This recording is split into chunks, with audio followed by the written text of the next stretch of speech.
फ़कशफ़ना अन्का ग़िताअका फ़बसरुकल यौम हदीद। बिस्मिल्लाहिर्रहमानिर्रहीम अल्हम्दुलिल्लाहि रब्बिल आलमीन वमा अर्सलनाका इल्ला रहमतल लिल आलमीन।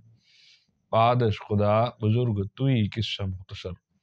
नाज़रीन, प्रोग्राम फ़िक्र सुकून के साथ आप सबके सुकून की फ़िक्र लिए मैं हूँ आपका मेज़बान अज़हर इकबाल साहब। नाज़रीन मोहतरम, आज हम अपने इस प्लेटफॉर्म से तमाम सुनने वाले नाज़रीन को बच्चों की बेनाई के लिए, आँखों की बेनाई के लिए, जिसकी बसीरत आहिस्ता आहिस्ता कम हो जाती है, उसके लिए एक बहुत खूबसूरत सूरत काफ की आयत नंबर 22 का एक वजीफ़ा और एक अमल बताएंगे इंशाअल्लाह। जो शख्स भी इस अमल को करेगा, अल्लाह रब्बुल इज़्ज़त के फ़ज़ल से उस शख्स की बेनाई वापस आना शुरू हो जाएगी। क्योंकि ये बहुत सी अद्वियात मेडिसिन्स के ज़रिए भी तंदुरुस्त नहीं हो पाती है। अक्सर व बेशतर ये मसला और मसाइल देखा जाता है।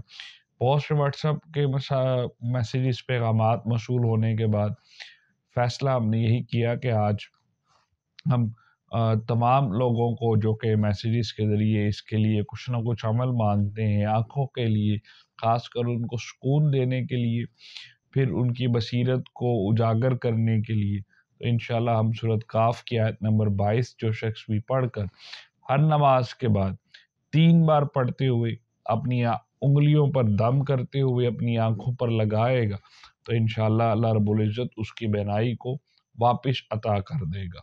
जो शख्स भी सूरत काफ की आयत नंबर 22 फ़कशफ़ना अन्का ग़िताअका फ़बसरुकल यौम हदीद, जो शख्स भी इस आयत को पढ़कर अपनी आँखों पर लगाएगा, पढ़ने के बाद 3 बार पढ़ने के बाद इसको अपनी उंगलियों पर दम करते हुए अपनी आँखों पर लगाएगा, तो इंशाअल्लाह अल्लाह रब्बुल इज़्ज़त उसे तमाम आँखों की चुभन से, तमाम आँखों की जो भी बेनाई है, उसको ज़रूर ताकत उसकी बढ़ा दी जाएगी।